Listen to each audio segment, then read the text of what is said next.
Kaip teisingai investuoti į sutelktinį investavimą, tai yra liaudiškai vadinamas P2P. Tai su jumis šitam video aš pasidalinsiu dviejomis taisyklėmis svarbiomis, kaip reikia skolinti pinigus ir kaip valdyti rizikas.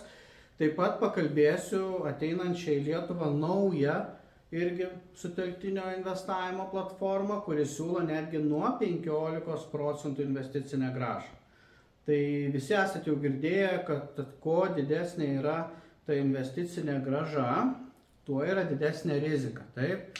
Ir žmonės kartais, kurie nori labai daug uždirbti, jie rizikuoja, bet jie nepasidomi taisyklėmis, taip, kaip valdyti, o po to kartais įvyksta pinigų praradimas ir žinoma yra ieškoma kaltų, kas yra kalti.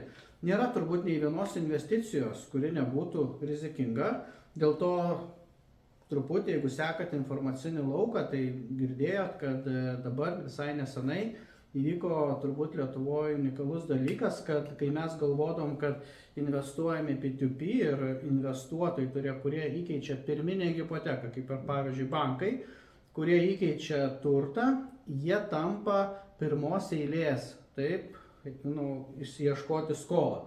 Pasirodo ne. Tai yra teismai priėmė kitą sprendimą, tai nereiškia, kad jis yra blogas, tai yra pagal šitą įstatymą gavosi, kad ne pagal pirminę hipoteką gavosi, kad investuotojai gaus pirmą pinigus, o gaus to namo tie, kurie įsigijo butus. Taip savininkai ir paskui jau kas liks, galbūt atgaus investuotojai. Tai čia tegul teisininkai sprendžia, aš tiesiog noriu su jumis pasidalinti elementariom taisyklėm, kur tikrai valdytumėt savo rizikas, nes kaip pavyzdys, galbūt jūs per metus, pavyzdžiui, investuosit 1000 eurų. Taip. Tai žiūrėkit, ką daryti, kad neprarastumėt šitų pinigų. Labai dažnai būna žmonės, kurie neturi, sakykime, daug kantrybės arba žinių, jie ką padaro? Jie, pavyzdžiui, vieną projektą suinvestuoja, tai gerai, jeigu dar į du, ne, po 500 ir į kitą projektą 500.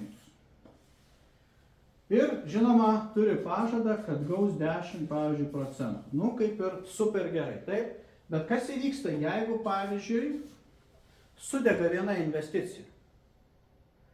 Tam, kad dabar jūs gautumėte iš šitos investicijos vėl 1000 eurų, jums reikia mažiausiai šitą sumą investuoti, panašiai, sakykime, 7 metus, jeigu bus 10% investicinė grąža. Taip. Bet jeigu dar įvertinsim infliaciją, tai čia reikia mažiausiai 10 metų. Taip. Kad investuotum ir šitie pinigai tik atsistatytų į pradinę padėtį. Suprantat, viena klaida per 10 metų, jeigu padarysit vieną klaidą, jeigu suinvestuosit, pavyzdžiui, 1000 eurų į 500 ir į 500, taip jūs gausit iš karto 10 metų prastovą. Taip, reikės 10 metų investuoti ir sėkmingai investuoti, vėl nepadaryti klaidos, kad tik atstatytumėm sumą. Tai kad taip nebūtų, rekomenduojama visą šitą 1000 padalinti į 10%, tai yra į 10 NT projektų. Nes jeigu čia padarėm, supratot, 2, tai ir vienas, pavyzdžiui, sudegė investiciją, tai praktiškai čia pelno, tik tai gausit nuo 10 metų, jeigu sėkmingai investuosit. Jeigu jūs skolinsit, pavyzdžiui, vieną projektą tik po 100 eurų, taip? Tik po 100 eurų į 10 projektų, taip? Kas įvyks? Kadangi esame investuotojai, ir jeigu taip įvyktų, kad tikrai vienas projektas jūsų žlugtų, taip? Tiesiog vienas. Tada gautus, kad tie 9 projektai tikimybė yra, kad kompensuotų jūsų šitą nuostolį. Supratot? Tai yra turit skaidyti ir visiškai nesvarbu, ar jūs į sutelktinį investavimą investuojat, ar jūs draugui skolinat pinigus, jūs turit suprasti, jeigu turit kišenėje 1000 eurų, draugui irgi galit paskolinti tik 100 eurų. Nes jeigu draugas neatiduos tų pinigų, tai dėl to 100 eurų kaip ir tragedijos gyvenime neatsitiks, taip? Bet jeigu draugui paskolinsit visą sumą ir jisai negrąžins, arba jeigu paskolinsit 500 eurų, tai savotiškai tai yra tragedija, taip, nes tai yra jūsų visos santaupos, bus atiduotos ir ko gero bus sudegintos. Taip? Tai va čia yra vienas dalykas, dėl ko rekomenduoju atkreipti dėmesį. Tiesa, naujokai, kurie pradedat investuoti, stenkite susirinkti apie kiekvieną investiciją, kuo daugiau informacijos, gerai? Klauskit mūsų, mes turim daug ir mokymų apie tos P2P ir dabar vat irgi darom apie vieną naują kompaniją, dalinamės kiek galim, kad tik nepadarytumėt klaidos, kad tik neprarastumėt pinigus, gerai? Bet svarbiausia, kai jūs investuojate į tos P2P, neinvestuokit, čia mano tiesiog rekomendacija, nes neinvestuokit į naujas statybos, kurios nėra priduotos 100%, gerai? Nes tos statybos, į kurias jūs investuojate, dar ne faktas, kad jos vyksta pagal visus reikalavimus ir kad jos bus užbaigtos. Tai pirmas dalykas. Antra, neinvestuokit kažkur į Ispaniją, į Vokietiją, į Latviją, į Estiją, ten, kur jūs net nesat buvę, kurie nesuprantat visiškai rinkos ir kainų. Taip, tikrai buvo atveju, kai ir toj pačioj Ispanijai rodydavo nekilnojamą turtą, kad ten žemės sklypas vertė galbūt milijonas, o mūsų lietuvaičiai, kurie galbūt ten gyvena, jie supranta, kad tai yra didžiausias užkampis ir kad ta vertė yra galbūt 4 kartus mažesnė, suprantat. Dėl to stenkitės investuoti pradedantieji tik tai, pavyzdžiui, Vilniui, Kaune, Klaipėdoj, ten, kur jūs galite fiziškai nuvažiuoti prie to pastato, pasižiūrėti, kaip jis atrodo, galbūt netgi paskambinti į tą, sakykime, sutelktinio investavimo biurą, kur tikrai jums daugiau pakomentuos apie tą projektą, netgi žinau, kurie didesnėm sumom investuoja, netgi prašo kontakto šitų verslininkų, su kuriais irgi būna, kad važiuoja, pasikalba, bet čia jau kalbu galbūt kas ten 10 ar 100 tūkstančių investuoja į projektą, bet tiesiog sakau, kad tai būtų logiška, taip, jeigu tu investuoji 10 ar 100 tūkstančių eurų, jau tikrai reikėtų nuvažiuoti, nebijoti, skirti ten valandą, 2 susitikimui, tikrai įsitikinti, kad yra patikimi žmonės, kad tikrai tas projektas suveiks ir gal netgi pastebėsite, ne, tokį dalyką, čia kaip sakau, visiems yra įstatytas toksai mygtukas, tai yra melo detektorius, kai kartais žinot, ne, sutinki žmogų, jisai kalba, nu ir tu netiki, ne, tai noriu pasakyti, kad įstatymais visko nepribosi. Tiesiog yra profesionalūs, jeigu galiu tai pasakyti, vagys, kurie tikrai jau jie imdami pinigus jau suplanuoja, kaip tuos pinigus, pavadinkim, liaudiškai praplaus, savo iš to pasidarys naudą ir jiems visiškai nesvarbu, kas bus su jumis. Taip? Dėl to būna ir tokių situacijų. Dėl to ir ši situacija, kur dabar paskutinė į viešumą išėjo, nu tiesiog viskas buvo kaip ir vertinama, daroma tvarkingai, bet tiesiog jeigu antroji pusė yra labai protingas dėdė ir prikūręs visokių schemų su teisininkais, tai labai sunku, žinokitės, išvengti va tokių dalykų. Bet tam, kad jūs apsisaugotumėt, turite žiūrėti, kaip sakiau, kokią sumą skolinat vienam projektui. Ir antras dalykas, atkreipkite dėmesį, yra toksai terminas LTV santykis, tai yra užstato ir kredito santykis. Kai imam mes būsto kreditą, tai jisai gal girdėjot yra 85, reiškia 15% mes savo pinigų įdedam į butą, pavyzdžiui, buto yra vertė 100 tūkstančių perka, tai reiškia 15 tūkstančių turite įdėti savo lėšų, 85% skolina bankas. Versle yra truputį kitaip. Versle taikomas labai dažnai yra LTV santykis yra 70%. Taip? Tai yra ir verslininkai, ir bankai, ir kredito unijos neduoda verslams daugiau negu 70%. Nu, išskirtiniais atvejais 80%. Taip, kodėl? Todėl, kad antstoliuose arba pas bankroto administratorių, kai atsiranda šitas projektas, jisai yra pardavinėjimas už panašiai 80% pirmosios varžytinės, o paskui jau yra antrose varžytinėse jau 60%. Taip?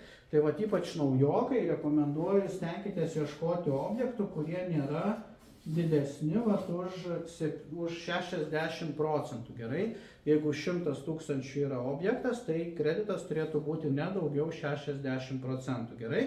Taip truputį jūs save apsaugosit ir tikrai bus labai maža tikimybė, kad neatgausit pinigų. Gerai? Bet prisiminkit.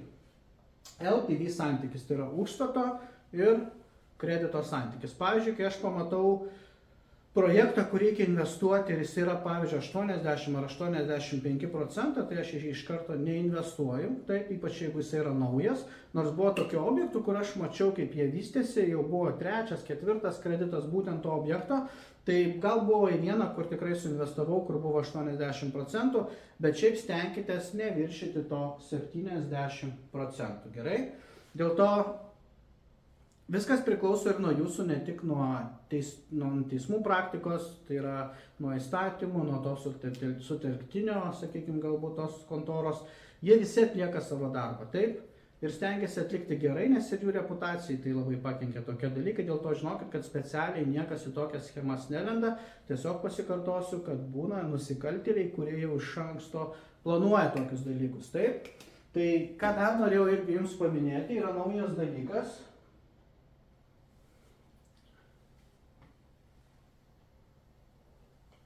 Yra naujas dalykas, kur noriu irgi perspėti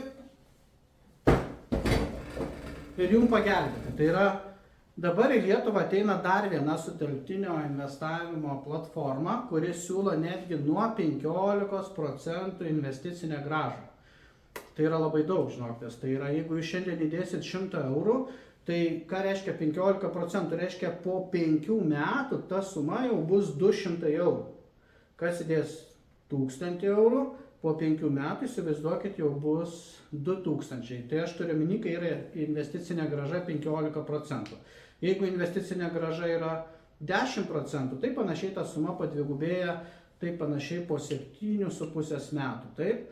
Tai šitoj vietoj noriu tiesiog akcentuoti, kad stengiamės labai, kai ateina nauja kompanija, ypač naujokams ir kurie norim uždirbti didesnę grąžą, atliktumėm savo namų darbus ir aš pakviečiau tiesiog į mūsų asociaciją žmonės, tai yra, kurie atsakingi už šitą projektą. Taip? Pakviečiau iš Latvijos Maksą, pakviečiau iš Ispanijos Ilja ir atstovas Lietuvoje Donatas, kurie pristatinėja šitą projektą ir mūsų asociacijos nariai ir jūs galite prisijungti prie šio seminaro ir galėsite tiesiog jiems užduoti asmeninius klausimus, gerai, kuriuos jūs galbūt turite ir kas jums neramina, taip? Čia tikrai yra unikalus toksai, galbūt naujoviškas, gal pasakysiu, projektas, jis Pabalty tikrai pirmas yra, gal teko girdėti, kad bankai pardavinėja savo blogas skolas, tai čia nėra tikrai pokalbis apie naujas statybas, čia yra tiesiog, jie ir papasakos, kaip ta visa sistema veikia, bet jeigu sutrumpintai, tai jie superka iš bankų ten už 30–40% nekilnojamą turtą ir jį per 2 metus išpardavinėja. Tai yra teisininkų komanda, nekilnojamo turto komanda, suprantu, jie tiesiog įsipareigoja per 2 metus parduoti. Būna, kad tą turtą parduoda per pusę metų, per metus, bet jie užsidėjo tokią ribą, kai jūs investuojat pinigus, sako, žiūrėkit, jeigu investuojat, stenkitės suplanuoti tuos pinigus 2 metam. Taip? Galbūt teisingai, va čia labai dar gerai jums turbūt investavimo taisyklė, visada investuokit tuos pinigus, kur žinot mažiausiai 5 metams jų tikrai nereikės, gerai? Jeigu galvojat, kad kitais metais reikės susimokėti mokesčius arba jau reikės pakeisti automobilį, neinvestuokit tų pinigų, gerai? Bet jeigu matot, kad tikrai tie pinigai tiesiog žinot, kad 2 ar 3 metus gulės, geriausiai, kad žinot, kad 5 metus taip, ar ten vaikų mokslom gal kaupsit, ar savo pensijai kaupėt, tada viskas gerai, ne? Galite investuoti. Bet prieš investuodami noriu, kad išgirstumėt, kas tai per produktas, kaip jis veikia, kokios yra rizikos, kada galit net gauti pinigų, kokie tai galėtų būti scenarijai, gerai.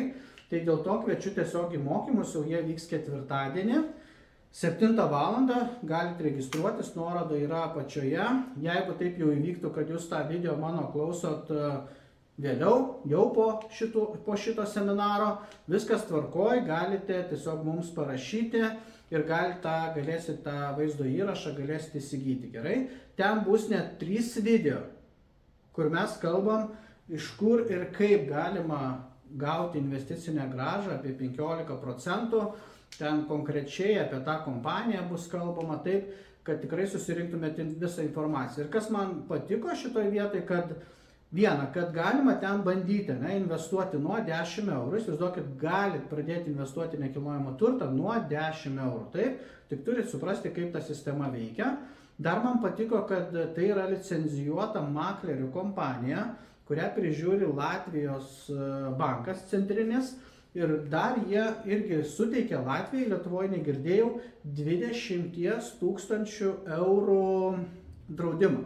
Tai yra, jeigu dėl tos kompanijos klaidų, kažkokių aplaidumo įvyktų, sakykime, pinigų jūsų praradimas, taip, tai dar yra valstybės draudimas. Tai yra ir nekilnojamo turto draudimas, taip, kaip ir kalbėjom, kad dar ne faktas, kad jisai suveiks. Bet iš dalies čia, kur jie siūlo produktą, tai gaunasi, kad tai yra jau banko konfiskuotas turtas, jau fiziniai asmenys jau neturi jokios įtakos. Čia tik tai interesai yra tik tai banko, kad tą turtą parduoti ir atsiskaityti su banku.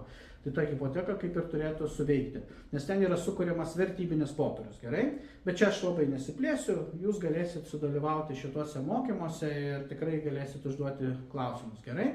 Tai investuokit protingai, elkitės su pinigais protingai. Ir tikrai stenkitės sudalyvauti tokiuose mokymuose, kur jūs asmeniškai su žmonėm galėsite pabendrauti, užduoti klausimą. Tai yra tie žmonės, kurie valdys jūsų pinigus. Gerai? Tai ačiū labai, kad išklausėt. Tikiuosi, kad protingai investuosit, susirinksit kuo daugiau informacijos. Sėkmės jums!